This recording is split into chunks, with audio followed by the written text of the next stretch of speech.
Masih bersama saya Tri Agung Kristanto dalam satu meja The Forum, dan kita pada bagian akhir dari bincang-bincang kita pada malam hari ini.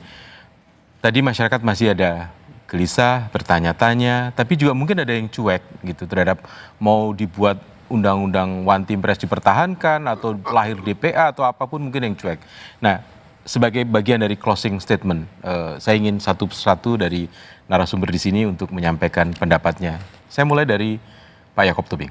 Iya, pada waktu amandemen yang terakhir dulu, bagian yang terakhir memang bab mengenai masalah ini tadinya ada MPR, kekuasaan pemerintahan negara, Dewan Pertimbangan Agung, Kementerian Negara, dan selanjutnya itu bab-bab tersendiri.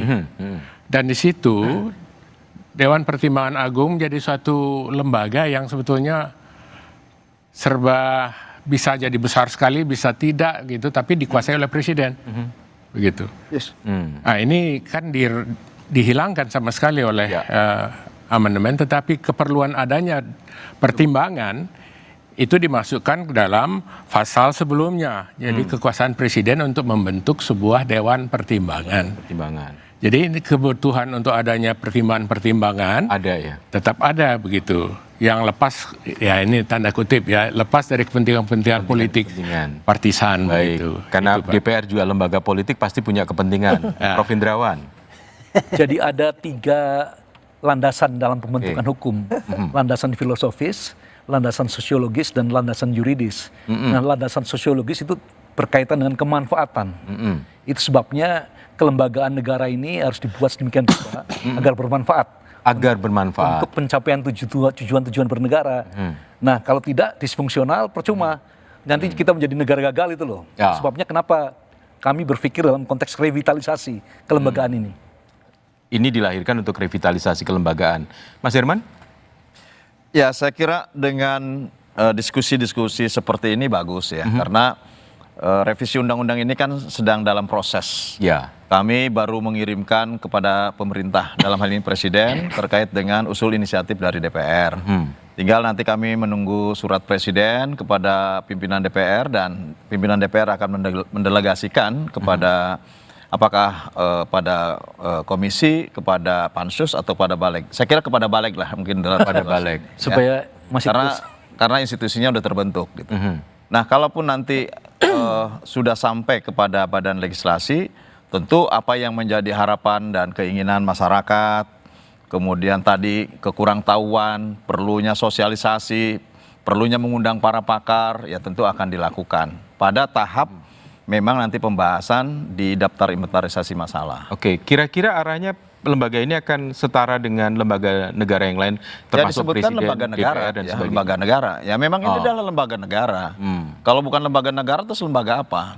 Kan harus disebutkan bahwa pembentukan institusi itu sebagai apa? Ini sebagai lembaga negara. Lembaga negara di bawah presiden atau setara dengan presiden. Ya nanti kita tunggu perkembangan perkembangannya dari ya.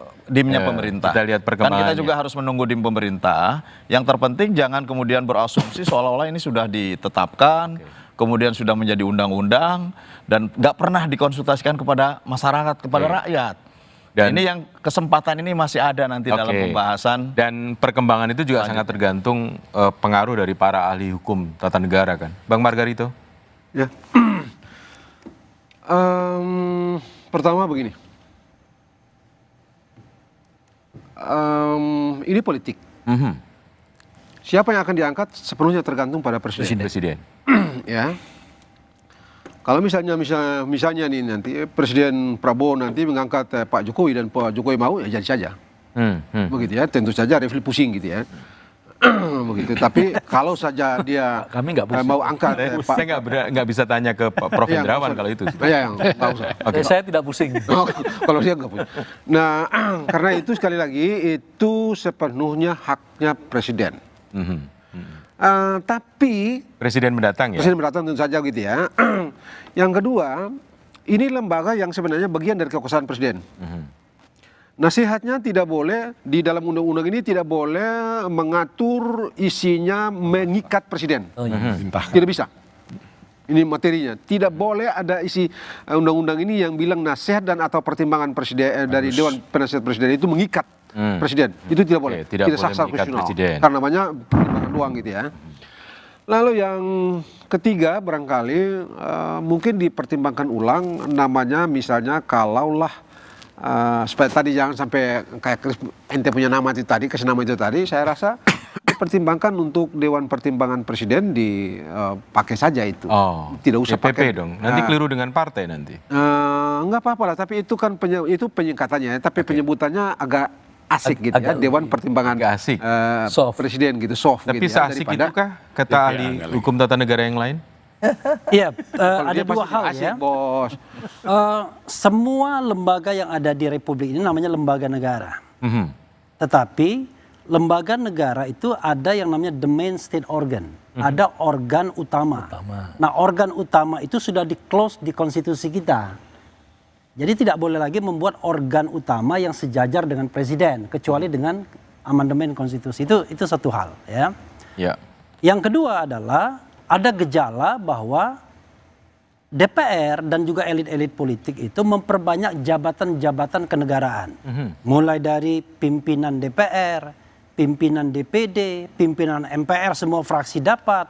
Kemudian menteri juga mau diperbanyak karena wakil menteri itu unlimited numbers. Kemudian dan terakhir kemudian Dewan Pertimbangan ini. Saya membayangkan jangan-jangan nanti jumlahnya 45. Dan konon katanya ada juga fraksi yang menginginkan semua fraksi di DPR ada wakil ketuanya. Jadi saya lihat haus akan jabatan ini gejala yang menurut saya perlu kita stop. Oke.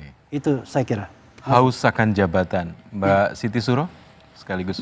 Iya, mungkin kita sudah harus berpikir yang visioner. Katanya kan kita mau menyongsong Indonesia 2045.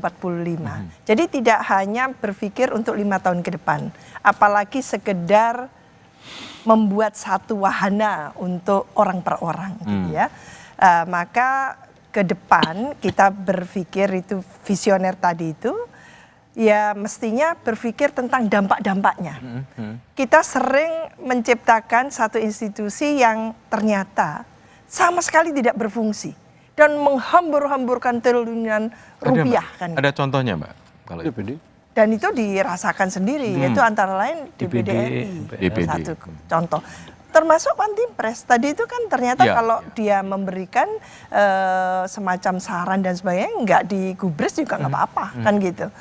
Lalu untuk apa gitu kan? Nah, ini yang mungkin sudah harus disudahi. Kita akan berusia 79 tahun gitu ya, mau 80 tahun.